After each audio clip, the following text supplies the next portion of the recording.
वारी म्हणजे एका मोठ्या जनसमुदायाच्या प्रवासाचं जीवन आहे। मूलभूत गरजा पूर्ण करत हा जनसमुदाय विठुरायाच्या दर्शनासाठी मार्गक्रमण करत असतो। यातच जेवण देखील मूलभूत गरजांपैकी एक आहे। वारकऱ्यांसाठी ठिकठिकाणी जेवणाची सोय असते, मात्र अनेक वारकरी स्वतःसोबत आपल्या जेवणाची सोय करूनच निघतात। वारीतील अशाच एका समूहासोबत चर्चा केली आमच्या प्रतिनिधीनं।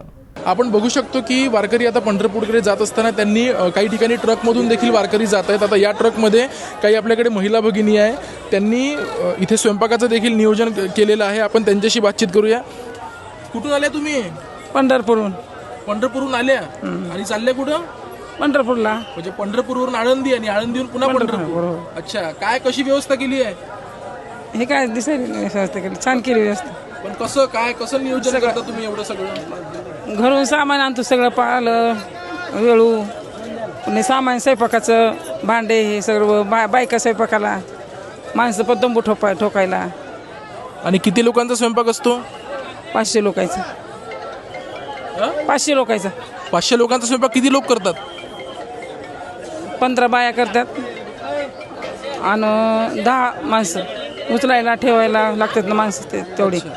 आपल्याकडे अजून एक दुसऱ्या ताई आहे, त्यांच्याशी आपण बोलूयात। काय म्हणता, कुठे निघाल्या? पंढरपूरला। किती दिवसांचं नियोजन आहे? 22 दिवसाचं। 22 दिवसांचं। आणि तुम्ही कुठच्या? परळी वैजनाथ। काय मिळते वारीत येऊन? काय आनंद मिळते, काय मिळते? अच्छा, पण तुमच्या शेतीचे वगैरे कामं ठेवून तुम्ही वारीकडे येता, कापूस तर काय किती आनंद आहे यात? कापूस लावणार पायी चालण्यासाठी, किती आस आहे पांडुरंगाला भेटायची? पांडुरंगाला भेटण्यासाठी चालत काम सोडून। किती वर्षापासून वारी करता? नवीनच आहे यंदा। नाही। अच्छा, तुम्ही किती वर्षापासून वारी करताय? आम्ही पण नवीनच आहेत। अच्छा, कुठले आहे तुम्ही? आम्ही पंढरपूर। अच्छा, आणि कुठपर्यंत चाललंय आता? पुन्हा पंढरपूर, म्हणजे पंढरपूर ते आळंदी, आळंदी ते पुन्हा पंढरपूर। हा, किती लोकांचा स्वयंपाक करता रोज? आम्ही 500-600। 3 बाया? हो। तर आपण बघू शकतो या ठिकाणी की 3 बाया आणि 10 माणसं मिळून जवळजवळ 500 लोकांचा स्वयंपाक रोज या ठिकाणी करतात। त्यांच्या आरोग्याची, त्यांच्या प्रकृतीची वगैरे सगळं व्यवस्था या ठिकाणी करण्यात येते। आता हे सर्व वारकरी पंढरीच्या दिशेने पुन्हा एकदा रवाना होणार आहे। सोबत राहा UCN न्यूजच्या।